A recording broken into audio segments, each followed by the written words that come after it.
cherished even more deeply. Elijah, her husband of 10 years, was her anchor, her source of strength. They had met in college, and from the first moment they crossed paths, they knew their connection was special. Elijah had been her partner in every sense of the word, offering unwavering support as she navigated the complexities of her career. Together they had built a life filled with love and mutual respect. Elijah was everything Amara had hoped for in a partner: patient, understanding, and fiercely protective. He had always been her rock, a calming presence in the whirlwind of her demanding career. Their 2 children, Malik and Naomi, were the heart of their home. Malik, the older of the 2, had inherited his mother's drive and his father's wit. Naomi, their youngest, was a bundle of energy with an inquisitive mind, constantly asking questions about the world around her. Amara took immense pride in being a mother, striving to balance the demands of her job with the joy of watching her children grow. Even with all the success, Amara's life was far from easy. She had often found herself balancing the pressures of her career with the joys and responsibilities of motherhood. Elijah did his part to share the load, but there were times when Amara found herself working late into the night, crafting reports, reviewing presentations, and brainstorming solutions to business problems. But through it all, her love for her family kept her grounded.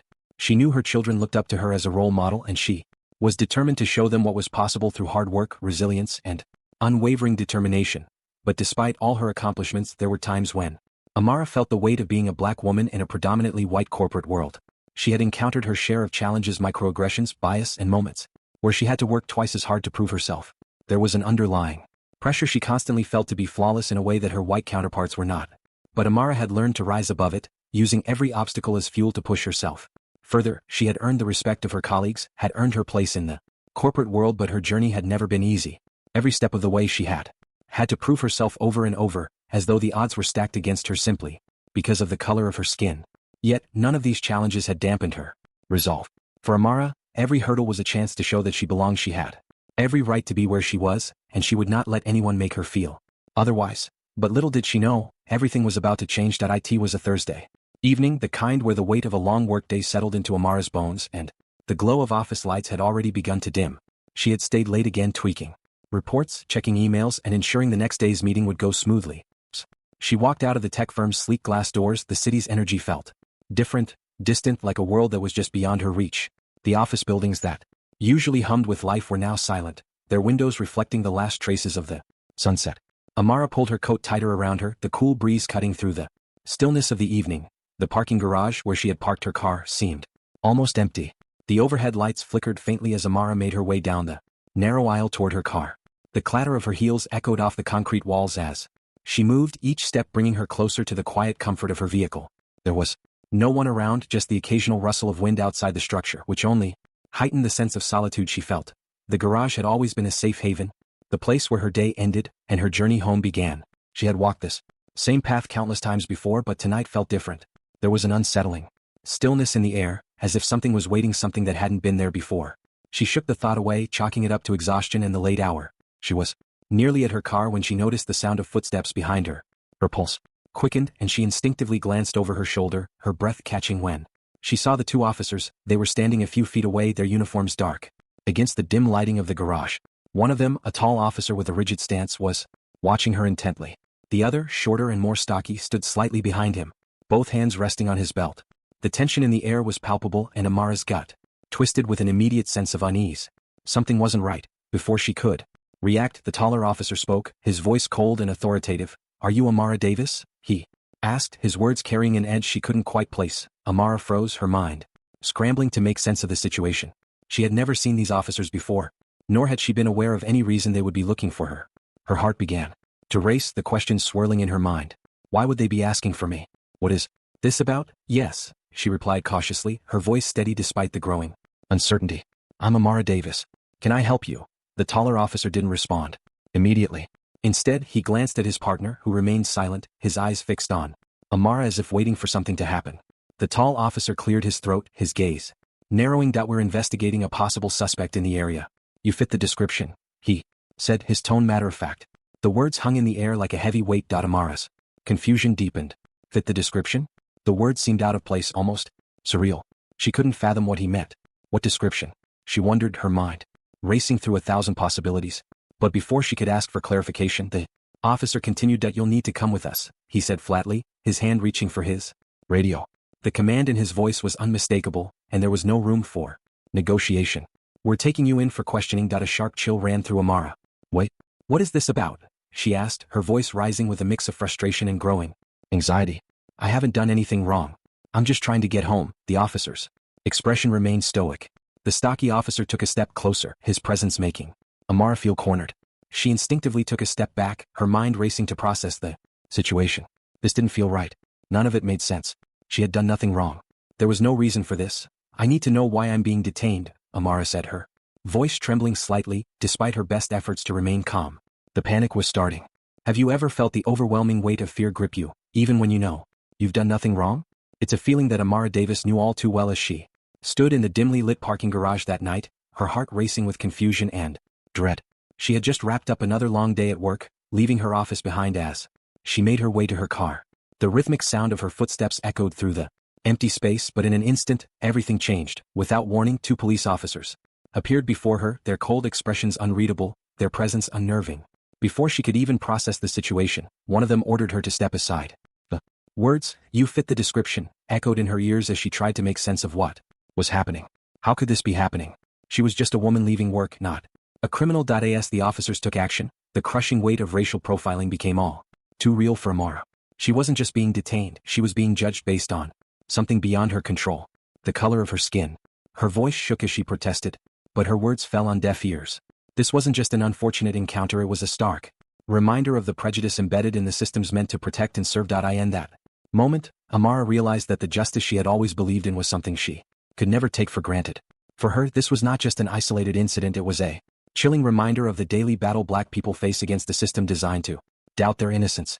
And it was a reminder of how easily a person's life can be flipped upside down in a heartbeat, even when they've done nothing wrong. What would you do if this happened to you? Could you stay calm in the face of such injustice? Or would the overwhelming fear of what could happen next paralyze you? Keep watching to find out how one woman's fight against racial profiling changed everything. Amara Davis had always believed that hard work and determination could pave the way to success. Raised in a neighborhood where opportunity seemed limited and hope often felt distant, she had never allowed her circumstances to define her. From a young age, Amara had dreamed of achieving something bigger, of standing tall in a world that often overlooked people like her. She knew it wouldn't be easy, but she was ready to face the challenges head on. Her journey was anything but simple. Amara had always been the kind of person who didn't just settle for what was handed to her. She wasn't content with merely getting by, she wanted more. And so, she worked tirelessly to get there. A graduate of a well-respected university, Amara's rise in the competitive world of tech had been marked by grit and sacrifice. It wasn't just her intellect that set her apart, it was her resilience. As a senior manager at a thriving tech firm in downtown Chicago, Amara had become an emblem of success in a male-dominated industry where Black women were few and far between. Her achievements weren't handed to her. She had earned every promotion, every accolade, through sheer determination and an unyielding belief in herself. Her role at the firm came with its fair share of pressure, but Amara had always thrived under it. She managed a team of brilliant, driven individuals, and while the demands were high, she found fulfillment in guiding her team to success. She spent long hours in meetings strategizing new ways to innovate and stay ahead of the competition. Every project was a test of her capabilities, but Amara had long ago learned how to turn challenges into opportunities. She had worked hard to carve out a space for herself in an industry that didn't always welcome people like her, and now she was thriving, feeling the satisfaction of having built a career from the ground up. But while Amara's professional life was filled with achievement, it was her family life that gave her purpose. At home, she was not just a manager, she was a wife and mother, roles she to build, a tight knot forming in her chest. "What do you mean, fit the description?" "What description?" The taller officer didn't respond immediately, but his eyes flickered briefly. To his partner, who finally spoke, "That you're being detained for questioning. That's all you need to know right now."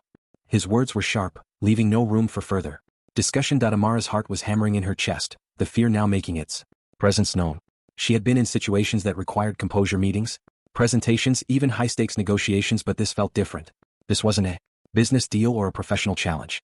This was real, and it was terrifying. She felt the weight of the officer's gaze on her, and the realization hit her like a wave. "I can't talk my way out of this. I can't reason with them.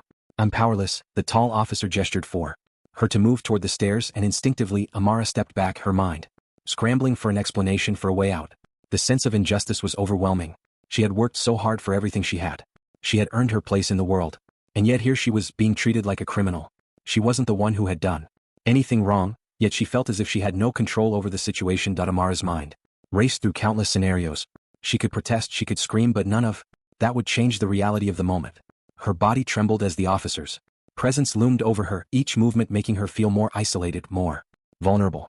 The garage seemed to close in on her, its walls pressing down with an unseen weight. The confusion and frustration swirled together, but beneath it all there was a growing fear. Fear of being trapped in a situation she couldn't control. Fear of being taken somewhere she didn't understand. Fear of the unknown. Elijah had just finished putting their children to bed when the first missed call from Amara flashed on his phone screen. He assumed it was just a quick check-in, a routine call as she wrapped up her late shift at work. But as the minutes passed and he saw more notifications of missed calls and text messages, a tight knot began to form in his stomach. The messages weren't like the usual ones, short, mundane exchanges about dinner or tomorrow's plans. They were fragmented, rushed, and filled with an urgency that he couldn't ignore. Elijah, something's wrong, was all she had typed in the last message, followed by a series of question marks. He quickly scrolled through the others. Where are you? Call me. And why are they stopping me? His pulse quickened, and he instinctively dropped his phone on the kitchen counter, moving toward the door. Something wasn't right. Amar's usual calm tone had been replaced with panic, and Elijah could feel his own heart rate rising as he grabbed his jacket. The sense of dread that began to spread through him was something he couldn't shake. It knew Amara well, knew how composed she was under pressure, how nothing could rattle her unless it was something truly serious. He tried to call her back, his fingers trembling as he dialed her number. The phone rang several times before going to voicemail, and he cursed under his breath. He tried again and again. Nothing. It wasn't picking up. The minutes stretched on, each second heavier than the last. Elijah's mind raced with the worst possible scenarios. Was she in an accident? Had something happened at work? His thoughts spiraled into an endless cycle of worst-case scenarios, each more terrifying than the last. He could feel his anxiety growing, gnawing at him as he darted around the house, grabbing his keys and coat, rushing out the door. Amara had mentioned that she was working late tonight, and that meant she would be walking through the parking garage alone. Elijah's stomach dropped. The thought of her alone in that dimly lit space, especially this late at night, made his chest tighten. He knew the garage well. It wasn't the safest part of town after hours. There had been stories, rumors about the area, but nothing concrete. Nothing that had ever made him fear for her safety before. Yet now, in the silence of the house, in the midst of her increasingly frantic messages, he couldn't shake the feeling that something had gone horribly wrong. He jumped into the car, throwing it into drive as he sped toward the tech company's office. The city lights blurred by the windows, but it was the quiet of the night that seemed to suffocate him. The streets were nearly empty, and the rhythmic sound of tires on pavement felt like the ticking of a clock, each second that passed adding to his growing unease. That he called her one last time, his hands shaking as he tried to keep his mind focused on the road. The call went straight to voicemail again. His frustration boiled over, but it was quickly replaced with an overwhelming sense of helplessness. It couldn't be there with her, couldn't help her. It was maddening, the thought that she might be in danger, and he was miles away, unable to do a thing. By the time he arrived at the parking garage, his mind was clouded with fear and uncertainty. He quickly parked and rushed through the dimly lit structure, his heart pounding in his chest as he frantically searched for any sign of her. There were no people around, no noise, just the hum of the overhead lights and the echoes of his hurried steps against the concrete floor. Then his phone buzzed in his pocket. It was Amara's number. Amara? He answered immediately, his voice tight with anxiety. Where are you? What's going on? Her voice on the other end of the line was shaky, strained, and filled with a mix of confusion and fear. Elijah, she started, her words clipped and frantic. I'm at the station. They've arrested me. The words felt surreal, like they couldn't possibly be coming from his wife, the strong, confident woman who had built a life and career with her own hands. What do you mean? Why are they arresting you? What happened? His voice rose with panic. I don't know. They stopped me in the parking garage. 2 cops. They said I fit the description of someone they were looking for. But I didn't do anything. I swear. I don't understand. A rush of cold fear washed over him. His head spun with disbelief. I'll be right there. Just stay calm, Amara. I'm coming. I'll get you out of there. She didn't respond, but he could hear the fear in her silence. Elijah felt his stomach churn, and for the first time in years he found himself powerless. In a situation where he could do nothing but wait. The uncertainty gripped him, turning every moment into an eternity. With his phone still pressed to his ear, Elijah turned and walked back to his car, his thoughts swirling. He couldn't understand what had just happened. This wasn't like Amara. She was always in control, always able to handle any situation that came her way. But now she was on the other end of the phone, trapped in a nightmare she couldn't escape. His mind raced with questions. What had the officer said? What was the description they claimed she fit? Why had they arrested her without any explanation? He pulled away from the parking garage, the engine roaring as he sped toward the station. He wasn't sure how this could have gone so wrong, but he knew one thing for certain: he wasn't going to let Amara face this alone. Elijah's car screeched to a halt in front of the police station, the tires leaving behind a faint skid mark on the asphalt. His heart pounded in his chest as he threw the car door open, stepping out with a determined stride, despite the storm of emotions threatening to surge inside him. His eyes were fixed on the building ahead, the oppressive weight of the situation pulling at him, but he wasn't about to back down. As he crossed the threshold of the station, the cold air inside hit him, heightening the tension he felt. The officers behind the counter looked up as he walked in, their eyes narrowing at the sight of the frustrated and anxious man approaching them. Elijah didn't slow down. He moved toward the front desk, his gaze unwavering, his body tense with anger and fear for his wife. "I'm here to see my wife," he said, his voice calm but firm, cutting through the sterile quiet of the room. "Amara Davis. She's been brought in by two of your officers. I need to know what's going on." The officer behind the desk eyed him suspiciously. "You'll have to wait," he said flatly, reaching for a clipboard. "She's in processing." "No," Elijah snapped, his voice rising despite himself. "I'm not waiting. I want to know why she's being held now." The officer's hand froze for a moment, the slightest flicker of uncertainty crossing his face. He was about to speak when another officer, one wearing a more senior rank, stepped into view. The man was tall, with a broad frame that spoke of years in the force, but his face was hard, cold even as he assessed the situation. He nodded slightly at the officer behind the desk, who immediately stepped back, leaving the senior officer to handle Elijah. "I'm Lieutenant Brown," the officer said, his voice measured but firm. "What's the problem here, sir?" Elijah's gaze sharpened, his jaw tight. He could feel the rush of heat in his chest, the overwhelming urge to demand answers, but he knew that getting angry wasn't going to help. He took a deep breath, forcing his body to relax, though his clenched fists betrayed his growing frustration. "My wife," Elijah began, speaking slowly but with an edge of authority that brooked no argument, "was detained by two officers outside your station. I've spoken to her and she's told me they arrested her without explanation. They said she fit a description but didn't tell her anything more than that. She's been sitting in some holding cell and I'm not leaving until I know what's going on." Lieutenant Brown met his gaze without flinching. For a brief moment, Elijah thought the man might brush him off or dismiss his concerns. But then a flicker of acknowledgement passed between them, and Elijah's resolve hardened. He wasn't going to walk away until he had answers. "Sir, I understand you're concerned, but you need to calm down," the lieutenant said, his tone condescending, though he was careful to keep his voice low. "Your wife is being detained for questioning. We're just doing our job. It's nothing to get worked up about." Elijah's eyes narrowed. "Doing your job?" he repeated, his voice low but laced with danger. "If this is what doing your job looks like, arresting innocent people without, 'cause then you've got a big problem on your hands. My wife is a senior manager at a tech firm and she's never been involved in anything criminal. You've got no right to treat her like this." The tension in the air thickened as Elijah spoke, and Lieutenant Brown's expression darkened. The officer's posture stiffened slightly, as if he was preparing for a confrontation. "You don't understand how this works," Lieutenant Brown muttered, his voice lower now, as though trying to keep the situation from escalating. "We've got procedures, and you can't just walk in here and demand answers like this. We're investigating something serious. You don't know the full picture." Elijah's patience was wearing thin. His voice remained even, but the calmness was a veneer, a shield he had to maintain for Amara's sake. "I don't care about your procedures. What I care about is my wife being held for no reason. She didn't do anything wrong and you're treating her like she's a criminal. I don't care what your investigation is. You let her go now." The words hung heavy in the air. Elijah could see the officer's jaw clenching, the clear desire to brush him off and dismiss his concerns. But Elijah wasn't backing down, and he wasn't going to allow them to ignore what was happening in front of him. "Sir, I suggest you lower your voice," Lieutenant Brown said, his tone threatening now, his eyes flicking around the room for backup. "If you don't, I'll have to ask you to leave." But Elijah wasn't intimidated. He stood his ground, his gaze unwavering, his posture a perfect blend of calm authority and quiet rage. "You can threaten me all you want, but that's not going to change the fact that my wife is innocent. She deserves to be treated with respect, not as some suspect based on a description that doesn't fit."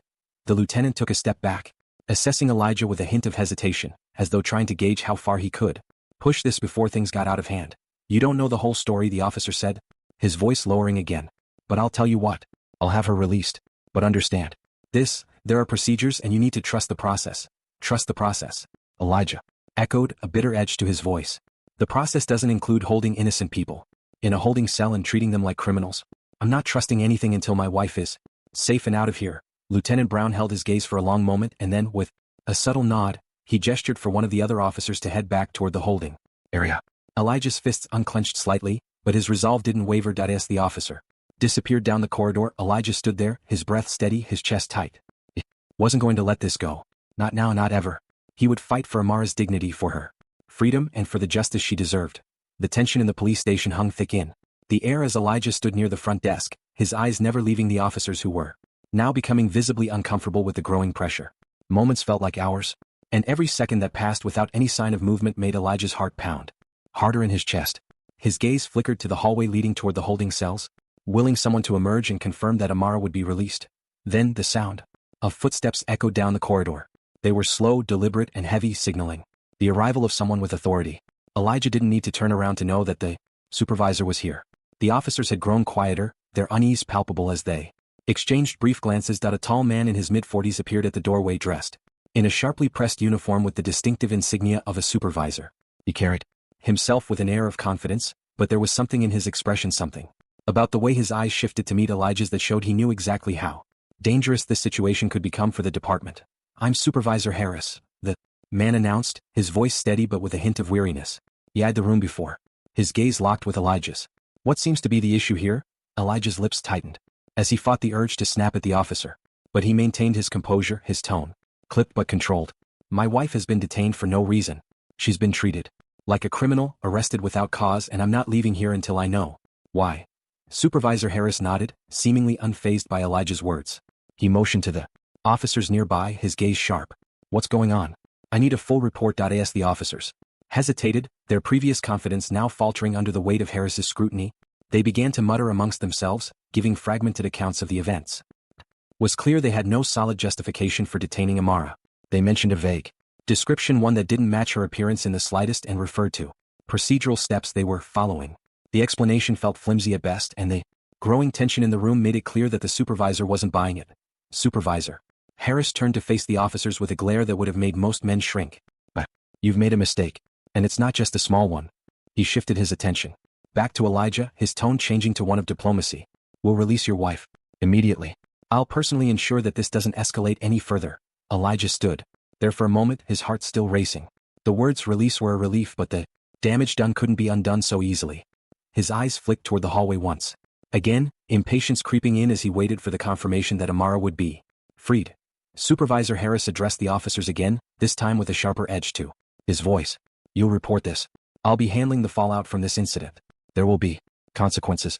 A situation like this doesn't just disappear." The officers nodded, reluctantly, the reality of their error settling in.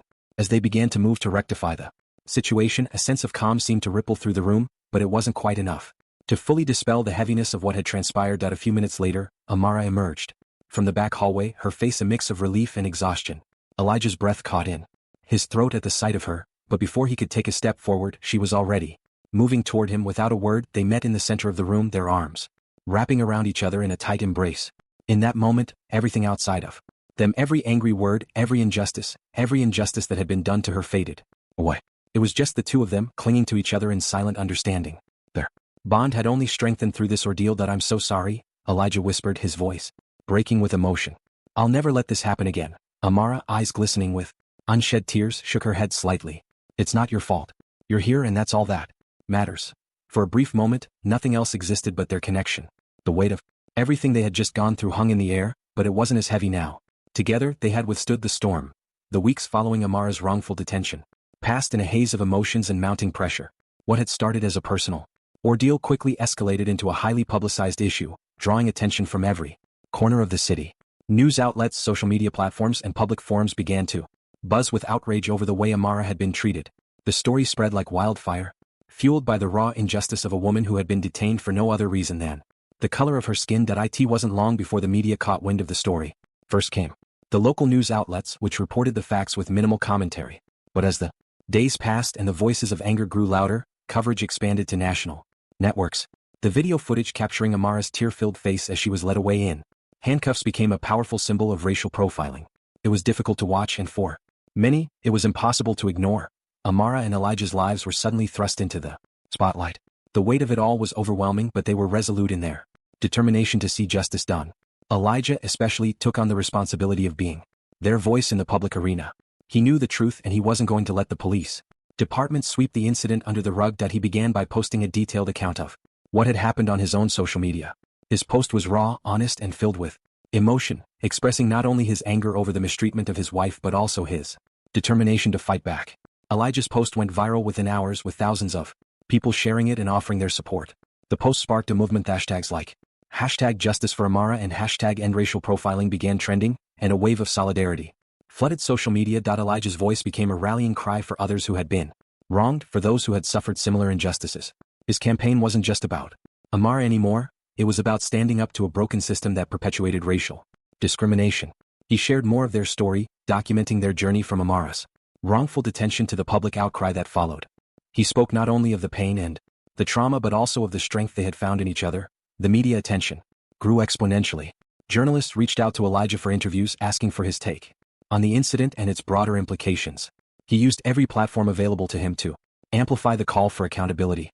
His calm, measured tone contrasted with the raw emotion that fueled his words, and it made him even more compelling as a spokesperson for justice.